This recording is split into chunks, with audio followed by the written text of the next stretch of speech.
పార్వతీపతయే హర హర మహాదేవ. శ్రీ గురుభ్యో నమః. ఈశ్వరత్వ విధాయిని అనే నామాన్ని చూశాం మనం.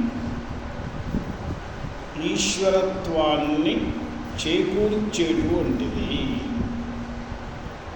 అమ్మని ఎవరైతే ఉపాసన చేస్తారో ఉపాసన ఫలంగా సాధకుణ్ణి ఆమె ఈశ్వరుణ్ణి చేస్తుంది. అందులో ఈశ్వరత్వ విధాయిని, ఈశానాది బ్రహ్మమయీ. ఇప్పుడు ఈశాన శబ్దానికి రెండు అర్థాలు ఉన్నాయి. రుద్రులలో అనేక రుద్రులలో ఒక ఆయనకి ఈశాన అని పేరు. అలాగే లోకపాలకులలో ఈశాన్య దిక్కుకి అధిపతి అయినటువంటి ఈశ్వరుడికి ఈశానుడు అని పేరు. అష్టదిక్పాలకులంటే ఇంద్రుడు, అగ్ని, యముడు, నిరుతి అనేటువంటి ఒక రక్షోదేవత, వరుణుడు, వాయు, కుబేరుడు, ఈశానుడు. వీళ్ళ 8 మందిని కలిపితే అష్టదిక్పాలకులు అని అంటారు. దానిలో ఈశాన్యం నుంచి ఆరంభించి వస్తే ఈశానాదులు అనొచ్చు. ఇది కాకుండా 5 బ్రహ్మలున్నారు అని చెప్పి మనం ఇక్కడి నుంచి లెక్క పెడతాం. సద్యోజాత ముఖం అని, వామదేవ ముఖం అని, అఘోర ముఖం అని, తత్పురుష ముఖం అని, ఈశాన ముఖం అని లెక్క పెడతాం. కానీ ఆగమం వాళ్ళు ఈశానం, తత్పురుషం, అఘోరం, వామదేవం, సద్యోజాతం అని అలా వస్తారు. ఇక్కడ కూడా ఈశానాది అంటున్నాడు. అంటే ఈశాన, తత్పురుష, అఘోర, వామదేవ, సద్యోజాతం. ఈ 5 పంచబ్రహ్మలు. అందువల్ల ఈశానాది బ్రహ్మలే మయం అనే దానికి మనమంతా అనుకుంటాం కదండి. అక్కడంతా తన్మయం అయిపోయిందండి. అంటే అంతా అదే స్వరూపం అయిపోయింది. ఆ మయట్ అని అంటారు దాన్ని. అది అంటే స్వరూపం అని ఒక అర్థం. మనం ఎక్కడైనా వెళ్ళి చూస్తే భోజనాలు పెడతారు. అక్కడ ఎక్కడ చూసినా అన్నమయం అయిపోయిందండి. కూర్చోడానికి చూడలేదు, నిల్చోడానికి చూడలేదు, అన్నమయం అయిపోయింది, అన్న స్వరూపం అయిపోయింది. అలా ఒకటి చాలా ఎక్కువగా ఉన్నది అనే అర్థంలోనూ చెప్తారు. మయట్కి అర్థము స్వరూపం అనే అర్థంలోనూ కూడా చెప్తారు. ఇక్కడ బ్రహ్మమయ్యి అంటే బ్రహ్మస్వరూపం. ఈశానాది బ్రహ్మమయ్యి. మొట్టమొదలు సద్యోజాతాది మూర్తుల్ని తీసుకుని మాట్లాడుతున్నారు.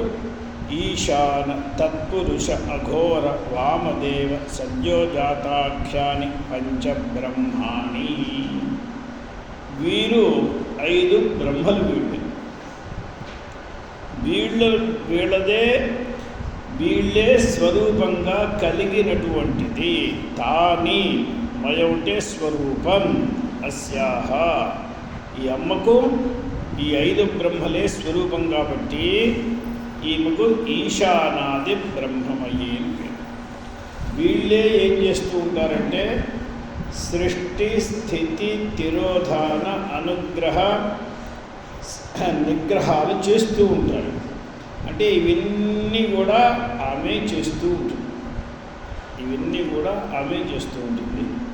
అందువలన ఈశానాది బ్రహ్మమయ్యి అంటే వారికి కూడా అంతర్యామినిగా ఉండి ఈమె వాళ్ళ చేత ఈ పనులు చేస్తుంది కాబట్టి ఆమె చేస్తుంది అని అర్థం.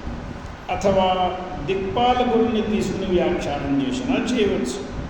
ఈశాన ఆది ఈశాంతే అధికారి పురుషా అంటే విష్ణువు గారు, బ్రహ్మగారు, ఇంద్రుడు గారు ఇలా వీళ్ళని చేస్తూ ఉండండి. ఈ అష్టదిక్పాలకుల్లో ఏం చేస్తారంటే ఊర్ధ్వ దిక్కు కూడా ఒకటి లెక్క వేస్తారు, అధో దిక్కును కూడా ఒకటి లెక్క వేస్తారు. దశ దిశలు అంటారు కదండి మన వాళ్ళు. అష్టదిక్కులను మనకి ప్రసిద్ధం, అలా దశ దిశలు కూడా ప్రసిద్ధం. అప్పుడు విష్ణువుని పైన, బ్రహ్మగారిని కింద పెడతారు. అంటే ఈశానాదులు మనం చెప్పుకున్నాం కదా 8 మంది. ఊర్ధ్వ దిక్కుకి విష్ణువు గారు, అధో దిక్కుకి బ్రహ్మగారు. అంటే ఇప్పుడు దశ అవుతారు, ఈశానాదులు దశ అవుతారు. అందువల్ల ఇక్కడ విష్ణు బ్రహ్మేంద్రాదయ, విష్ణువు బ్రహ్మగారు ఇంద్రుడి దగ్గర నుంచి ఈశాన దాకా 8.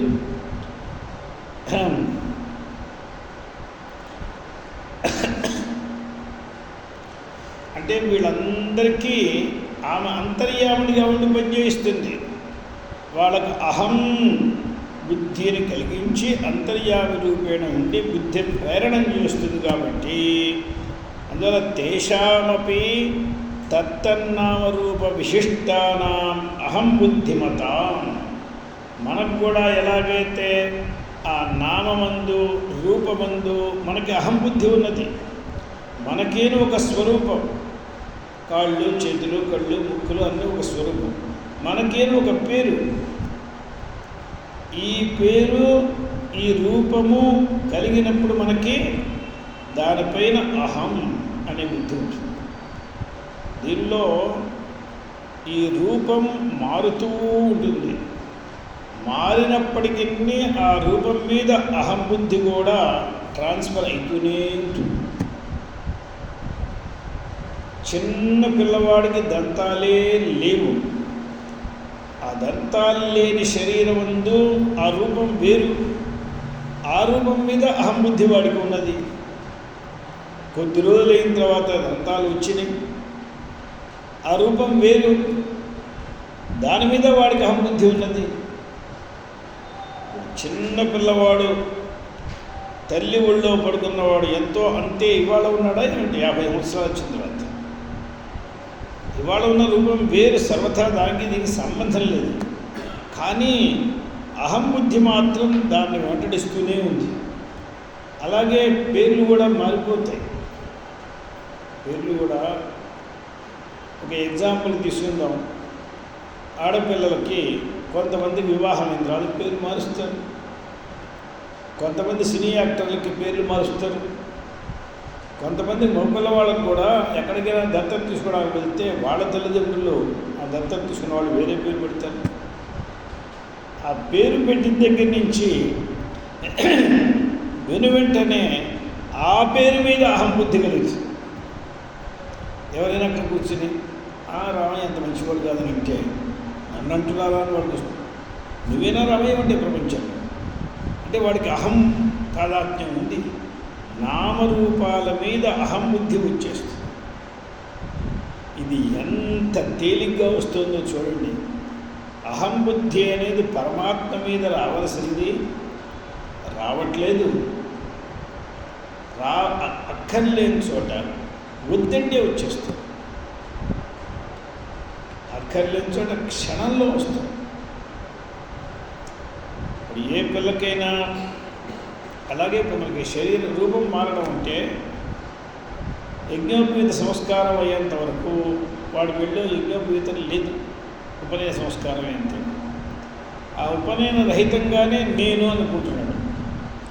ఉపనయనం అయిన తర్వాత ఎప్పుడైనా ఒక రోజున ఏ చొక్కాతో యజ్ఞోపవీతం వెళ్ళిపోతే వాడు చూసుకోవడం మొట్టమొదలు. తర్వాత ఏ స్నానాలయాన్ని వాడు చూసుకుంటే చాలా హడావిడిస్తుంది. అయ్యో చాలా తక్కువైపోయింది అంటే అది నేను అనే దాంట్లో ఇప్పుడు యజ్ఞోపవీతం కూడా ప్రవేశించింది, అది కూడా కలిపి నేను. అలాగే స్త్రీలకు మాంగళ్యసూత్రం కూడా ప్రవేశిస్తుంది. అవన్నీ ప్రవేశించే కాలం ఒకటి ఉండేది, ఇప్పుడు ప్రవేశించట్లేదు. ఇప్పుడు యజ్ఞోపవీతం లేదు, మంగళసూత్రం లేదు, అవి లేకుండానే అహం అనుకుంటున్నాను. అదొక సంస్కార కాలం. అంటే ఇప్పుడు ఏం జరుగుతుందంటే కొత్తగా వచ్చి చేరిన వాటి మీద కూడా చాలా తొందరగా అహంబుద్ధి వచ్చేస్తుంది. చాలా చిన్న పిల్లవాడుగా ఉండగా కేవలం నూలు పోగు లేకుండా ఉన్నాడు. అప్పుడు నూలు పోగు కూడా లేకుండా ఉన్న తనను అహమ్మని అనుకున్నాడు. దాని తర్వాత గుడ్డతో సహా అహమ్మని వచ్చేస్తుంది, మారుతుంది. అది ఎంత తొందరగా వస్తుందంటే ఆశ్చర్యం. ఈ ఇంట్లో ఉన్న పిల్ల ఆ ఇంట్లోకి వెళ్ళబోతోంది అని తెలిసిన వెంటనే అక్కడ అహంబుద్ధి వచ్చేస్తుంది. ఇంట్లో తల్లి నడుస్తుంది, ఇది నేను తీయలేదా, అది నేను తీయలేదా అంటే ఇక్కడ ఉంటే నీవి కదా అంటే ఏమిటి? ఇప్పుడు అహంబుద్ధి ఇక్కడి నుంచి అక్కడ మారిపోయింది. ఈ అహంబుద్ధి మారడం అనేది చాలా సులభంగా జరుగుతున్నది. కానీ ఆశ్చర్యం, యథార్థమైన అహం అనేది ఎక్కడ ఉన్నదో అక్కడికి ఎంత ప్రయత్నించినా నెట్టినా మారట్లేదు. దాన్ని చూచి పరమార్థమైన శుద్ధ చైతన్యాన్ని చూసి అహం అని అనుకుందామంటే అది మన వల్ల కావట్లేదు. ఇదే మహాపాపం. ఇంతకంటే పాపం ఏమన్నది? ఏమీ లేనిపోయిన దాన్ని చూసి అహం అని అనుకోవడము, యథార్థమైన దాన్ని అనుకోలేకపోవడము, ఇంతకంటే మన దగ్గర ప్రారంధం దౌర్బల్యం ఏమి ఉంటుంది? అందువల్ల వీళ్ళ స్వరూపిణి ఎలా అయింది? ఆమె ఈశానాది బ్రహ్మస్వరూపిణి ఎలా అయిందంటే అక్కడ చెప్తున్నారు, వాళ్ళకు కూడా వారి వారి నామందు వారి వారి రూపమందే అహంబుద్ధి ఉన్నది కదండి వాళ్ళకి. అందువల్ల తేషామపి తత్తన్నామ రూప విశిష్టానాం అహంబుద్ధి మతాం, అహంబుద్ధి అక్కడే ఉన్నది. ఇట్టి వాళ్లకు ఈ శరీరం మీద అహం అనే బుద్ధి ఉన్న వాళ్ళు వాళ్ళంతటా వాళ్ళు నడవలేరు. బండిని నడిపిస్తున్న వాడిని నేను అంటే బండిని నడిపించగలడు. నేనే బండిని అని అనుకున్నాడు అనుకోండి, నన్ను నడిపించేవాడు వాళ్ళు లేడే అని ఏడుస్తూ ఉంటాడు. అంటే వీడే బండి కూర్చున్నాడు, వీడే బండి కూర్చుంటే ఎవరు నడిపిస్తాడు? ఈ బండికి సారథిని నేను, ఈ రథానికి సారథిని అనే బుద్ధి ఉంటే చక్కగా నడిపిస్తాడు. వీడు రథానికి నేను గుర్రాన్ని అథవా నేను ఒక చక్రాన్ని అని అనుకున్నాడు అనుకోండి, అహం బుద్ధి చక్రం మీద వచ్చింది, అహం చక్రం. వీడు ఏం చేస్తాడు? ఇదే ఎందుకులా కదలట్లేదంటే, ఒకడికి చిన్నప్పటి నుంచి గేదెల్ని మేపడమే వాడికి పని. ఒక గురువు గారికి ఎవడు శిష్యుడు దొరకల బ్రహ్మజ్ఞానం ఉపదేశించడానికి. ఆయన అనుకున్నాడు, నాకు వయసు అయిపోతుంది, ఎవరికో వాడికి బ్రహ్మోపదేశం చేస్తే మంచిది. ఎవడు దొరకపోతే వీడిని కొట్టుకున్నాడు. వీడికి చిన్నప్పటి నుంచి ఈనాటి వరకు కొమ్ములు ఎలా ఉంటే ఎంత పాలిస్తాయి, దానికి ఇదే లక్షణం వాడికి తెలుసు. ఆ గేదెల గురించే తెలుసు, ఇంకా ఏమీ తెలియదు వాడికి. వాడికి గేదెలు, దున్నపోతులు చాలా ఇష్టం. ఏ దున్నపోతు ఏ పని చేయగలదు, ఎలా చేయగలదు.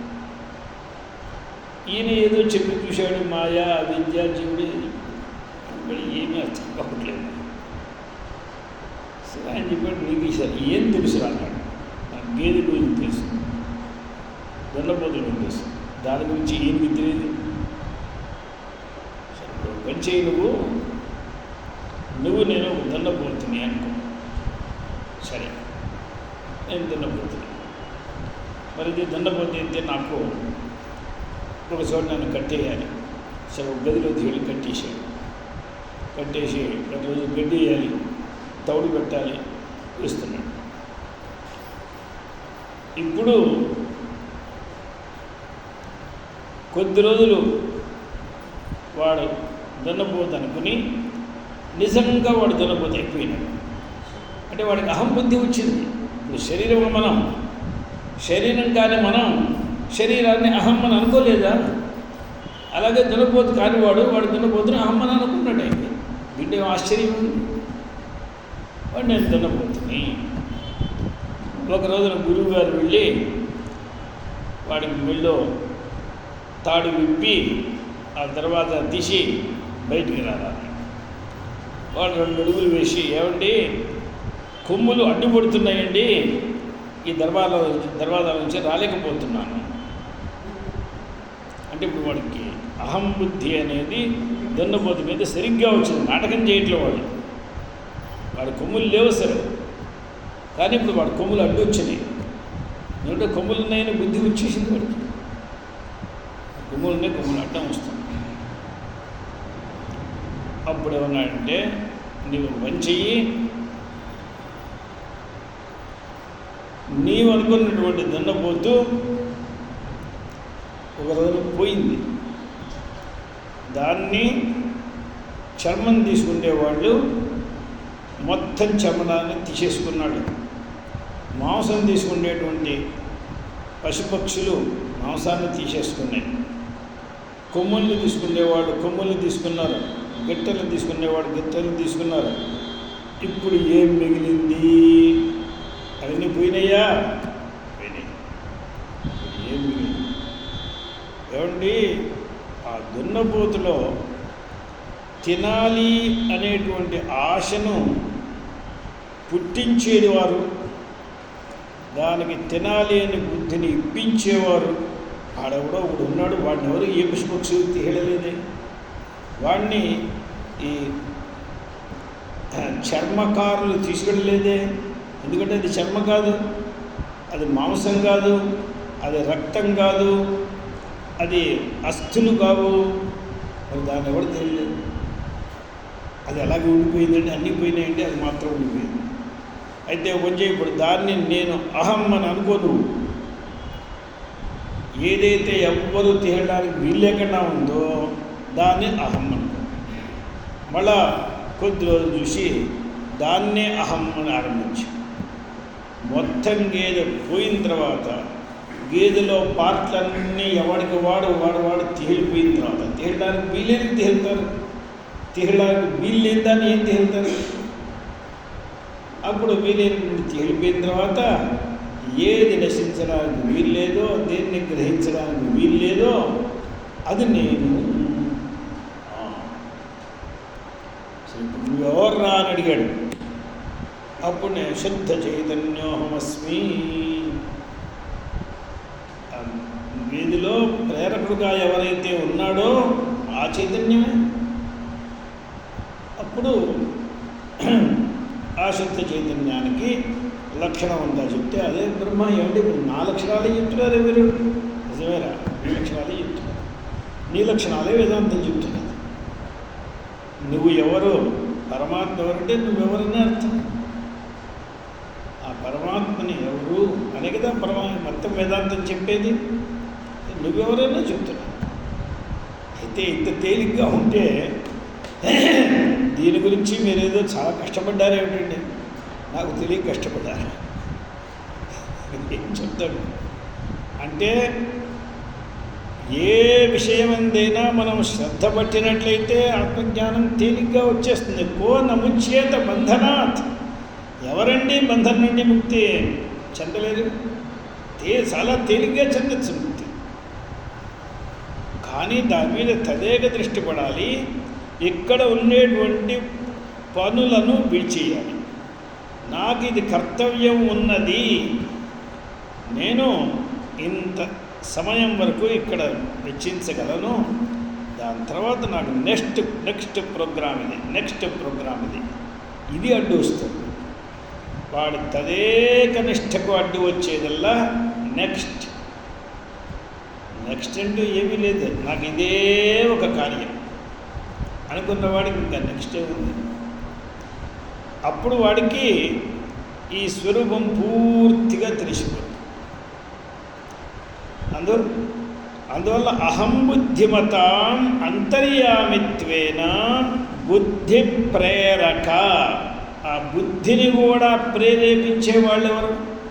బుద్ధి మనస్సుని ప్రేరేపిస్తుంది, మనస్సు ఇంద్రియాలని ప్రేరేపిస్తాయి, ఆ ఇంద్రియాలు కర్మేంద్రియాలని ప్రేరేపిస్తాయి, ఏదో ఒక కన్ను అక్కడ చాలా మంచిది జిలేబీ ఉందని చూస్తుంది, ఒక ముక్కు వాసన చూస్తుంది.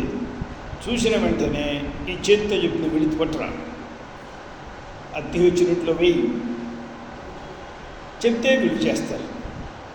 అక్కడి నుంచి కాళ్ళం చెప్తుంది నడువు అక్కడ దాకా.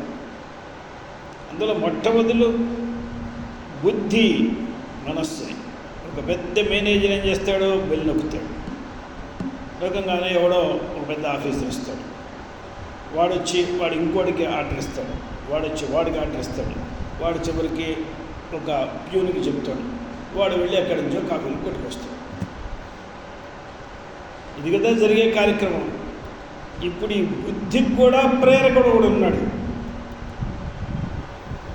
ఈ బుద్ధికి ప్రేరకుడు, ఆ ప్రేరకం శుద్ధ చైతన్యం.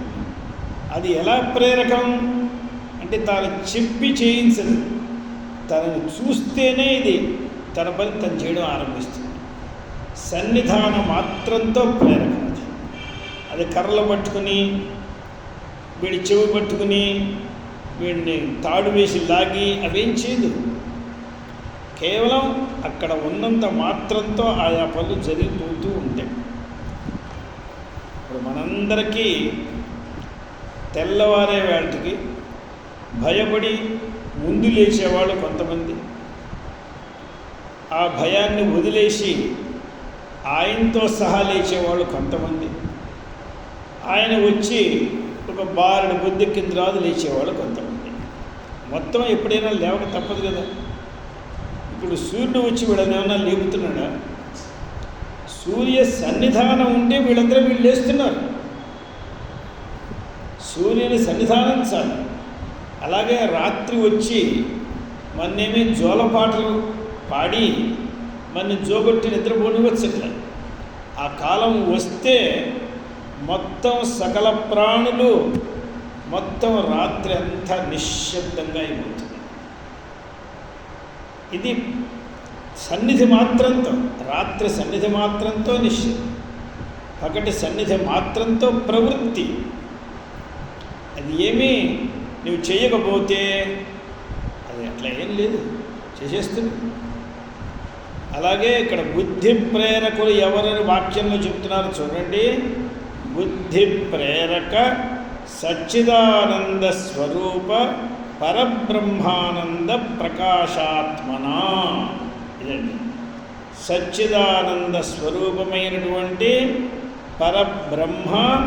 ఆ పరబ్రహ్మకు ఆనందం అనేది ఒకటి, ప్రకాశం అనేది ఒకటి. పరబ్రహ్మ ఆనంద ప్రకాశాత్మన. వాళ్ళల్లో హృదయంలో ఉండి అంతర్యామిగా ఉండి వాళ్ళందరికీ ఆనందాన్ని స్ఫురింపజేస్తున్నది, ప్రకాశాన్ని స్ఫురింపజేస్తున్నది. మనకు కూడా ఇంతే. ఈశానాది బ్రహ్మమయ్యి అంటే కేవలం అష్టదిక్పాలకులో దశదిక్పాలకులో వాళ్ళ స్వరూపమే అమ్మని అర్థం కాదు. సకల జగత్ స్వరూపిణి కదా ఆమె. అంటే మన స్వరూపం కూడా, అంటే ఇప్పుడు మనలో కూడా అహం అనే బుద్ధి గల వాళ్ళందరికీ అంతర్యామిగా ఉండి వాళ్ళని బుద్ధిని ప్రేరేపిస్తుంది. ఆ ప్రేరేపించిన బుద్ధి మనస్సుని ప్రేరేపిస్తుంది. చూడండి, మీరు వరుసగా ఒక 100 కుండలు పెట్టండి. ఒక కుండ ఇంకో కుండని తోయలేదు, దానికి ఆ శక్తి లేదు. కానీ మీరు చాలా దగ్గరగా పెట్టారు. మొదటి కుండని మీరు బలాత్కారంగా దూశారు, 100 కుండలు పడిపోతుంది. రెండో కుండ ఎలా పడిందండి? ఆ కుండ వచ్చింది, దీని పడింది. మూడో కుండ ఎట్లా ఉందండి? దీని కుండ వచ్చింది. అంటే కుండతో పడ్డాయి పెట్టింది. ఆ ప్రేరకుడు ఎవడైతే కదిలించేవాడు ఉన్నాడో వాడు కొంచెం బలాత్కారంగా ప్రేరించేవాడికి ఈ కుండలో కూడా చైతన్యం వచ్చింది. ఇది పక్క కుండను పడేస్తున్నది, దానికి మళ్ళా చైతన్యం వచ్చింది, అది పక్క కుండను పడేస్తున్నది. అంతే కదా జరిగేది. మొత్తం జరిగేది ఇదే కదా. ఇప్పుడు ఇదే మిషనరీలో ఇదే ఒక విజ్ఞానం. మిషనరీలో విజ్ఞానం ఏం చేస్తాడంటే వీడి వైజ్ఞానిక శక్తిని ప్రతిదాని మీద ఉపయోగించడు. ఇక్కడి నుంచి ఒకదాన్ని నెట్టడానికి వాడు ప్రయత్నం చేస్తాడు. మిగతావన్నీ వాటంతా కొనేట్టు చేస్తాం. అప్పుడు ఏమిటంటే మెషినరీకి పని చాలా తక్కువ అయిపోతుంది. ఒక్కొక్క దాన్ని ఇదే నెట్టాలంటే దానికి చాలా డబ్బు ఎక్కువ ఖర్చు అవుతుంది, శక్తి ఎక్కువ ఖర్చు అవుతుంది. ఇదే టెక్నికల్. అలాగే ఇదంతా పరమాత్మ సృష్టిలో ఉన్న టెక్నికల్. ఇది పరమాత్మ ఏం చేస్తున్నాడో అంతర్యామిగా ఉండి బుద్ధిని మాత్రం ప్రేరేపిస్తున్నాడు. తాను కన్నుని ప్రేరేపించట్లేదు, తాను చేతిని ప్రేరేపించట్లేదు, కాళ్ళని ప్రేరేపించట్లేదు. ఇవన్నీ మనకెందుకు వచ్చే పనులు. ఏ ఒకదాన్ని ముట్టుకుంటే ఇక సకలం సరిపోతుందో అది ముట్టుకుంటే చాలు, ఢమ్మిని పడుతుంది. అందులో బుద్ధిని ప్రేరేపించే వాటికి మనం ప్రేరేపించిన బుద్ధి మనస్సు మీద వెళ్ళిపడింది. ఆ మనస్సు ఇంద్రియాల మీద పడ్డే, ఆ ఇంద్రియాలు కర్మేంద్రియాల మీద పడ్డే, జరిగిపోతుంది. ఇప్పుడు ఎవడు నెట్టాడని ఎవడికి తెలియట్లేదు. ఎవడికి వాడనుకుంటున్నాడు, నేనే చేస్తున్నాను. కన్ను అనుకుంటుంది నేనే చేస్తున్నాను, మనస్సు అనుకుంటుంది నేనే చేస్తున్నాను, కాళ్ళు అనుకుంటుంది నేనే వెళ్తున్నాను. వీడేం వెళ్ళట్లా. వీడిని నడిపించేవాడు ఒకడున్నాడు, వాడిని నడిపించేవాడు ఒకడున్నాడు, వాడిని నడిపించేవాడు ఉన్నాడు. వీడు వెనక్కి తిరిగి చూడట్లేదే. వీడు వెనక్కి తిరిగి చూడకుండా అంతా నా వల్లే జరుగుతుంది. ఏదో నాకు తోచిందండి, నేను చేశానండి, నాకు ఎందుకో అలా థాట్ వచ్చిందండి, ఏదో కూర్చుంటే నాకు అలా వచ్చింది. ఎక్కడి నుంచి వచ్చింది, ఏమిటి వచ్చింది నీకు? అది లోపల ఉండి బుద్ధి యాన ప్రచోదయాత్, ధియో యో న ప్రచోదయాత్. ఆమె కదా ప్రవర్తింప చేసేది. దాన్ని చూడడానికి వీడికి సంస్కారం లేదు. అందువల్ల ఇక్కడ స్పష్టంగా అంతర్యామి స్వరూపేణ బుద్ధి ప్రేరక, మన బుద్ధిని ప్రేరేపించేది.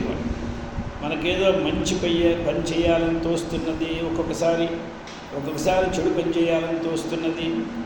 అందువల్ల ఆమె కాళ్ళు పట్టుకునేది రోజు దియోజన ప్రజోద అని చెప్పేది. ఎందుకంటే నన్ను ఏ మురుగుంటలోనో పడేకు తల్లి, నాకు మురుగుంటలో పడేయడానికి వీలైనటువంటి పాపకర్మలేవో ఉన్నప్పటికీ నీవు రక్షించి నన్ను సన్మార్గంలో తీసుకుని, అందువల్ల ప్రేరయే తస్య యద్భర్గః తద్వరేణ్యముపాస్మే యో దేవః సవిత. సవిత అంటే ప్రేరయిత. సవిత అనే దానికి అర్థము ప్రేరకుడు. సవిత అంటే సూర్యుడు అని అర్థం కాదు. యో అస్మాకం సవిత అంటే అస్మాకం సవిత అంటే మాకు సవిత అంటే ఇంకోళ్ళకి సూర్యుడు కాకుండా పోయినాడ. అంటే నన్ను ప్రేరేపించేవాడు ఎవడో. యో దేవ అంటే స్వయం ప్రకాశమానుడు. యో దేవ అంటే సచ్చిదానంద. యో సవిత అంటే ఎవడైతే అంతర్యామి ఉన్నాడో, యో దేవ సవితాస్మాకం, ఆయన ధియో ధర్మాది గోచర. ఆయన ఉన్నాడని మనకు ఎలా తెలుస్తుందండి? మన బుద్ధి ప్రవర్తిస్తోందంటే, బుద్ధి జడమైన బుద్ధి ఎలా ప్రవర్తిస్తున్నది? ఈ జడానికి ఒకడు ప్రవర్తింపజేసేవాడు ఉండాలి. వాడు నేను కాదు, మా నాయన కాదు, మా తాత కాదు, మా మామ కాదు, ఎవరో ఒకడు ఉండాలి. ఆయన అంతర్యామి. ఈ అంతర్యామి నాకు మాత్రమేనా? మొత్తం ప్రపంచానికి అంతర్యామి. ఆ అంతర్యామియే సచ్చిదానంద స్వరూప పరబ్రహ్మానంద ప్రకాశము. అందువల్ల యో దేవ సవితాస్మాకం ధియో ధర్మాది గోచర. మనకు కూడా ఇలా చేయడం అధర్మం, ఇలా చేయకూడదు, ఇలా చేయాలి. ఇది ఎవడు తోయించేది? ఈ బుద్ధికి ఇలా ఎట్లా తెలిసింది? ఇది ధర్మం, ఇది అధర్మం అని ఎలా తెలిసింది?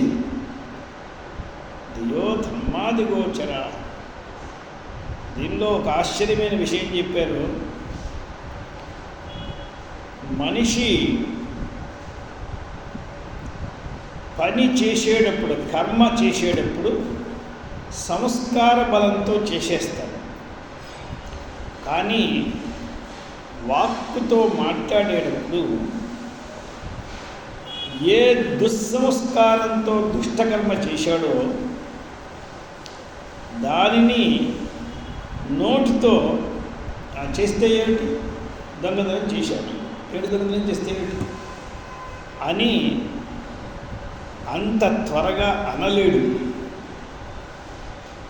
ఇప్పుడు ఒక చిన్న పిల్లవాడు ఉంటాడు, వాడికి మీరు చెప్పి వెళ్తారు, రే రేపటిలో నువ్వు ముట్టుకో, వాడు సరే అంటాడు. ఇలా వెంటనే అది ముట్టుకుంటాడు, అది వేలుతో తీసుకుంటాడు, నాకుతాడు. ఆ తల్లి చూస్తుంది, అక్కడ గుర్తులన్నీ ఉన్నాయి, ఏరా ముట్టుకున్నావు, నేను ముట్టుకోలేదు అంటే ఇప్పుడు ఏమైంది, శారీరక ప్రవృత్తి దుష్కర్మకు లోనైంది. కానీ వాచిక ప్రవృత్తి తీసుకున్నాను ఏమంటావు, చేయలేదంటున్నాడు. అంటే వాక్ సంస్కారం అనేది వేరుగా ఉంది, కాయిక సంస్కారం వేరుగా ఉన్నది. కాయిక సంస్కారం ఒకటి ఉంటే సాధారణంగా ముదిరిపోయేంతవరకు ఎవడు సమాధానం చెప్పడు. నేను చేశాను, చేస్తే ఏమిటి అంటే వాడికి తెలుసు ధర్మం ఏది అధర్మం. అంటే ఇప్పుడు ఆ పిల్లవాడికి కూడా తల్లి వద్దు అని చెప్తే ఆ పని చేయకూడదు అని వాడికి కూడా తెలుసు, ఇది ధర్మము. తల్లి వద్దు అని చెప్పిన పని చేయడం అధర్మము అని వాడికి తెలుసు. కానీ ఆ అధర్మం చేయకుండా ఉండడానికి కంట్రోల్ కాకపోతున్నది శరీరం. కానీ వాక్కు దగ్గరికి వచ్చేవాటికి నేను చేయలేదంటే, మనకి హిందీలో ప్రసిద్ధమైన సూరదాస్ గానం ఉంది కదా, మే నహి ఖాయో మక్కన్ మోరీ మయ్యా మే నహి ఖాయో, అమ్మా నేను వెన్న తినలేదు. ఆమె వదలకుండా అటు ప్రశ్న మీద ప్రశ్న వేస్తున్నాను, మరి నీ నోట్లోంచి వాసన ఎందుకు వస్తాను, నిన్న తిన్న వెన్న వాసనది, మరి అయితే నీ చెయ్యంత తెల్లగా ఎందుకు, నిన్న నువ్వు చేయి సరిగ్గా కడగలేదు, వరుసగా చెప్తూనే ఉన్నాడు. ఆయన తొట్టుపడకుండా చెప్తున్నాడు. ఈమె అడుగుతున్నది, ఆమె అడిగింది, ఈ అబద్ధాలు ఆడటం ఎప్పటి నుంచి నేర్చుకున్నామని. ఇది నాకు ఉగ్గు బాలతో వచ్చిన విద్య, ఎక్కడి నుంచి నేర్చుకున్నామని ఏం చెప్పాలి. ఆయన ఏమన్నాడంటే, నాకు అర్థమైంది, నీ పిల్లవాడిని కాదు కదా అని నువ్వు నిన్ను ప్రశ్నలు వేస్తున్నావు. ఈ మాట విని ఆవిడ తట్టుకోలేదు. ఆమెకు కృష్ణుడు అమ్మా అని పిలిస్తే సంతోషం యశోదకు. ఆయన ఒకవేళ ఇంత మాట అంటే ఆమె తట్టుకోలేదు, ఆమె హృదయం పగిలిపోతుంది. ఆమె అంది, నాన్న నువ్వు తెరలేదు నాకు తెలుసురా. ఎప్పుడు ఆమె నువ్వు తెరలేదు అని నమ్మేసిందో అప్పుడు తల్లి దగ్గరికి వచ్చి, మే నహి ఖాయో కాదు, మేనే హీ ఖాయో, నేనేనమ్మా తీసుకుంది, మేనే ప్రథమాభక్తి నే అనేది, నేనేనమ్మా తీసుకున్నది అంటే ఆవిడ కాదురా నువ్వు కాదురా, కాదు నేను. ఆవిడ నమ్మిన తర్వాత ఇంకా అబద్ధం ఆడడం ఎందుకు అసలు? ఇప్పుడు అబద్ధం ఆడి ఏదైనా పుణ్యం ఉండాలి, వ్యర్థంగా అబద్ధం ఆడడం ఎందుకని భగవంతుడికి మేనే హీ ఖాయో అంటే ఇది ఇక్కడ మన ప్రవృత్తి చూడండి, చాలా ఆశ్చర్యంగా ఉంటుంది. ఇది చిన్నపిల్లలకు కాదు, షుగర్ వచ్చిన వాళ్ళు ఉంటారు, అక్కడ ఏదో ఇంట్లో లడ్డు పెడతారు, ఒకటి తగ్గితే ఏమండి అదే నేను పుచ్చుకోలేదు, చూడలేదు. మాకు శాస్త్రి గారు ఉండేవాడు, ఒక ఆవిడ అక్కడ ఒక సత్రంలో ఉండి మధ్యాహ్నం వంట చేస్తూ ఆవిడ కొంచెం ఈ బ్రాహ్మణులు రావడం ఆలస్యమైతే సమయం ఉంది కదా అని మైసూరు భాగం చేసి ఒక 50 ముక్కలు పెద్ద ముక్కలు ఒక చోట పెట్టి భోజనాలన్నీ అయిన తర్వాత అక్కడక్కడ మందిరాలకు వెళ్ళి అక్కడి నుంచి వస్తూ రాత్రి 9 మీరు ఇంటికి వెళ్ళి నన్ను అన్నాలు విన్నాలు ఏం అడగండి, నేను అక్కడ మైసూరు భాగం చేశాను, అందులో 2 ముక్కలు తిని మాట్లాడినా పడుకున్నాను. సరే అన్నారు. వీళ్ళు వచ్చేవాటికి అక్కడ ఒక శాస్త్రి గారు నేను ముళ్ళు బిల్లు అని అక్కర్లేదన్నాడు, ఆయన పడుకున్నాడు. ఇంట్లోకి వెళ్ళి చూస్తే ఒక ముక్కలు తింటాం. ఏమిటండి, ఏమంటే ఎవరైనా వచ్చారా? ఎందుకంటే ఒకే మనిషిని తింటాడని వాళ్ళు ఊహించలేదు. ఎవరైనా వచ్చారా ఏంటి కుక్కలు ఏమైనా? ఏమీ రాలేదు. నేను శుభ్రంగా తలపేసి పడుతున్నాను, ఎవ్వరు రాలేదు. మరి ఇక్కడేవో ఉండాలి. ఏమిటి ఉండేది? అసలు 2 ముక్కలు ఉంటే వారి వాసన చూస్తే అయిపోయినాయి. ఒకటి ఉండేది ఏమున్నాయి ఇక్కడ? ఎన్ని పోయినాయి. ఉండడానికి ఏమున్నాయి ఇక్కడ? 2 ముక్కలు లేవు. అవి కూడా వాసన చూస్తే అయిపోయినాయి. తినేందుకు ఎక్కడున్నాయి? అంటే పెద్దవాళ్ళైనా చిన్నవాళ్ళైనా కర్మలో ఉన్న స్థితి వేరు, వాక్కులో ఉన్న స్థితి వేరు. అందువల్ల ఇప్పుడు మనకి ధియో ధర్మాది గోచర అంటే వాక్కి ధర్మం తెలుసు. అందువల్ల ధియో ధర్మాది గోచర ప్రేరయే తస్య యద్భర్గః. ఆ పరమాత్మను మేము ఉపాస్మహే, సంధ్యాం ఉపాస్మహే. అందువల్ల ప్రాతః సంధ్యాం ఉపాసిష్యే. ఇది కదా సంకల్పం. ఏమిటి ఉపాసిష్యే అంటే ఏకవచనం, ఉపాస్మహే అనేది బహువచనం. అంతే. ఈ ఉపాసిష్యే అనేది ఒక్కొక్కసారి తనకి తానే బహువచనం చెప్పుకుంటాడు. మేమందరం ఇలా చేస్తూ ఉంటాడు. మేమందరం అంటే వీడు ఇక్కడే, అదొక సంప్రదాయంలో కన్నా. అందువల్ల ఆ అంతర్యామి, ఈశానాదులకి అంతర్యామి, బ్రహ్మాదులకి అంతర్యామి. ఈశానాదుల్లో బ్రహ్మగారు కూడా ఉన్నాడు, విష్ణువు కూడా ఉన్నాడు, అందరూ ఉన్నారు. ఎందుకంటే పైన కూర్చున్నాడు, ఇంటి కింద కూర్చున్నాడు. అందులో వీళ్ళందరికీ అంతర్యామి, మనకి అంతర్యామి. ఆమె ఈమెను ప్రతి క్షణం మనం కాళ్ళు పుచ్చుకుంటే ఆమె మనని సన్మార్గంలో తీసుకుపోతూ ఉంటే ఒక రోజున ఆ బ్రహ్మస్వరూపాన్ని గుర్తించే శక్తిని కూడా అంతర్యామిగా ఉండి ఆమె ప్రసాదిస్తే, ఆ పరబ్రహ్మస్వరూపాన్ని గుర్తిస్తే ఇక మనకి ఏమీ లంపటాలు లేవు. అందువల్ల ఎక్కడ ఉన్నా ఆవిడ ప్రసాదమే కావాలి. ఆవిడ ప్రసాదంతో వెళ్తూ వెళ్తూ వెళ్తూ ఎక్కడ దాకా వెళ్ళాలి? అక్కడికి వెళ్ళిన తర్వాత నతస్య కార్యం కరణించ విద్యతే. ఏమీ చేయవలసిన పని లేదు, ఉపాయం అక్కర్లేదు, సాధ్యం లేదు, సాధన లేదు. అంత సమస్తం సిద్ధమైపోయింది. ధన్యుడు, కృతకృత్యుడు. ఇంకా వాడికి ఏమీ లేదు. అంతవరకు వాడు పడుతూనే ఉంటాడు. అందువల్ల ఆమెను గట్టిగా పట్టుకుని అది చూపించేంతవరకు వదలకుండా. అందువల్ల మన వాళ్ళు సమయాన్ని పోగొట్టకుండా 7వ సంవత్సరం వచ్చింది అంటే ఇంత వీడికి 4 పోగులు వేయండి అని ఎందుకన్నారు? వాడి నోట్లోంచి తెలిసో తెలియకో ఈ మాట వస్తుంది. తద్వరేణ్యం ఉపాస్మహే చేస్తుంది వాడి మాట. ఈనాడు మనం వల్లించాం ఈ మాట, ఆనాటి నుంచి చెప్తున్నాం. అది మనకు తెలిసినా తెలియకపోయినా చెప్తూనే ఉన్నాం. అలా చెప్తూ ఉండగా ఏదో ఒకరోజు ఆ అమ్మకు కూడా కనికరం వచ్చి వీడు ఎన్నాళ్ళ నుంచి ఏడుస్తున్నాడు. అందులో మన పెద్దవాళ్ళందరూ ఇంట్లో వాళ్ళకి తిండి తిప్పలు ఉన్నాయో లేవో వాళ్ళు పూరిటిళ్ళల్లో ఉండి తాటాకుల కంచంలో ఉండి పిల్లలకు ఉడుగులు చేసుకున్నారు. ఉడుగులు మానలేదు. ఇవాళ బాగా డబ్బు వచ్చిన తర్వాత మా ఇంట్లో పెళ్లితో సహా చేయడం అలవాటు అండి. అందువల్ల ఇంకో 4 సంవత్సరాల్లో మా ఇంటికి పెళ్ళి వస్తుంది. ఇప్పటికి పిల్లవాడికి ఏంటండి ఎక్కువ లేవండి 31. ఈ రకమైన దుస్థితి ఇవాళ వచ్చింది. మనకి ఒక 40-50 సంవత్సరాల వరకు ఈ దుస్థితి లేదు. చక్కగా చిన్నప్పుడు చేసేసేవాడు. ఏమిటి ఉడుగు చేయడంలో వీడికి నష్టం ఏంటి? ఏం కావాలి, ఏం చేయాలి? అలా చేసి వాడిని పంపిస్తే వాడి బాబుని వాడు చూసుకుంటాడు. ఎందుకంటే వాడికి మనం మంత్రం ఇచ్చి పంపిస్తే ఆ మంత్రాన్ని వాడు జపిస్తూ ఉంటే ఇక అమ్మవారు వాడి రక్షణ చేస్తూ ఉంటుంది. మనం చేయలేని పనికి మనం ఒకరికి అప్పచెప్పాలి. ఉపనయన ఉత్సవాలకి చాలామంది వెళ్తారు. ఫంక్షన్లో అటెండ్ అవుతారు. కానీ అక్కడ ఉపనయనంలో ఏం జరుగుతుందని చూడరు. అక్కడ ఏం పెట్టారు, ఏం కట్టుకున్నారు, ఇదే చూడడం తప్ప ఉపనయనంలో ఏం జరుగుతుంది.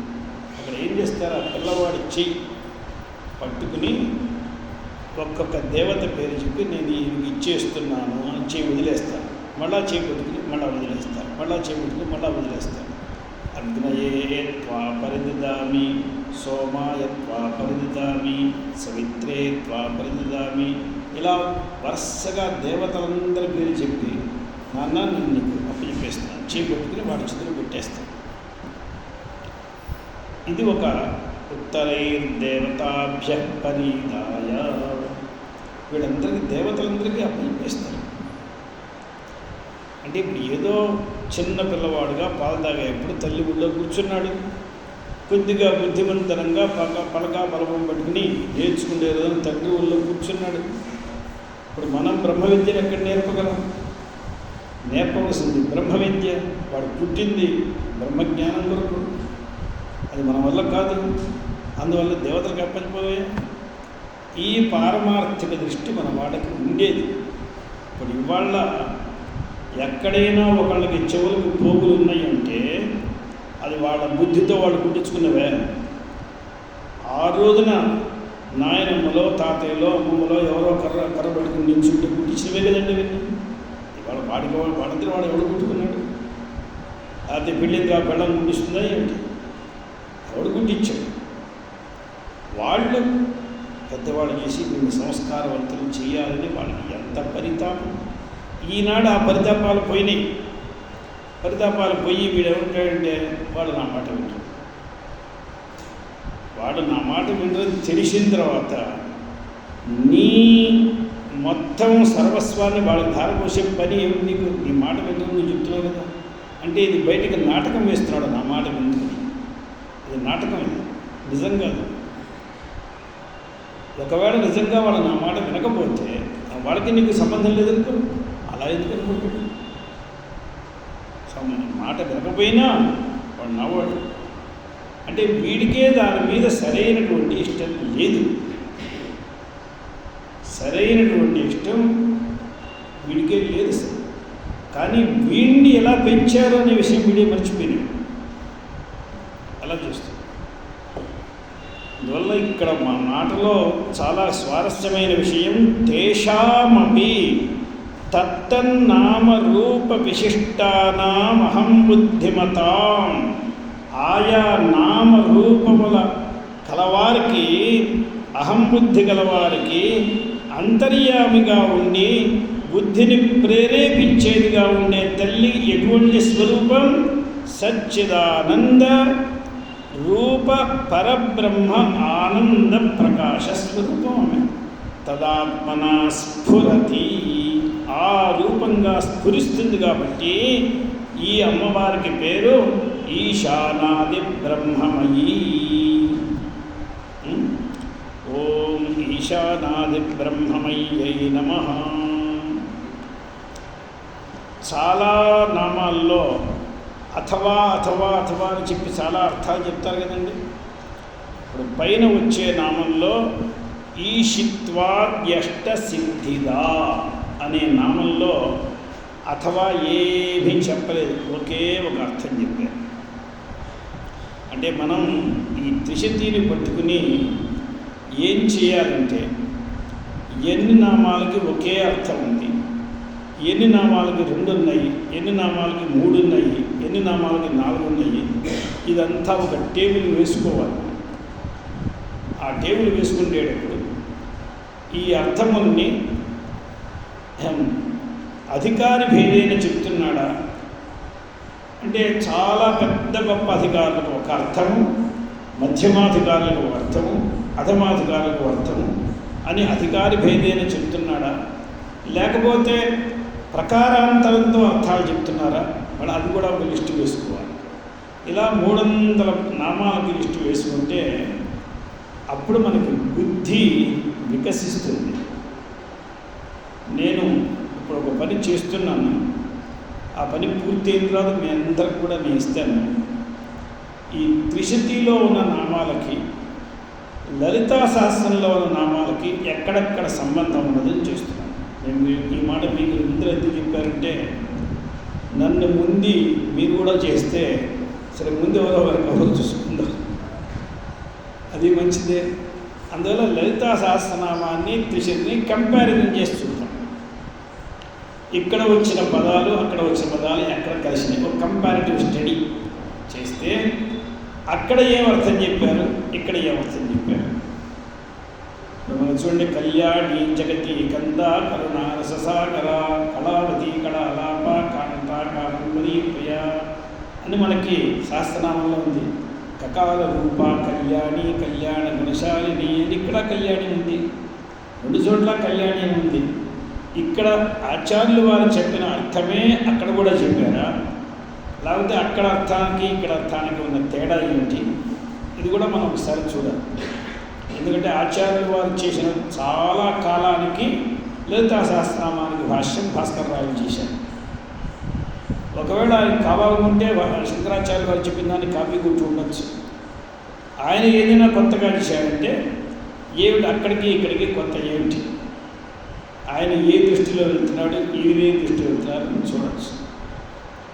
అది ఇప్పుడు నాకు సుమారుగా 140 నామాల వరకు ఉంది. పూర్తిగా అయిన తర్వాత ఒకేసారి ప్రింట్ తీసి అందరికీ ఇద్దాం అని చూస్తున్నాను.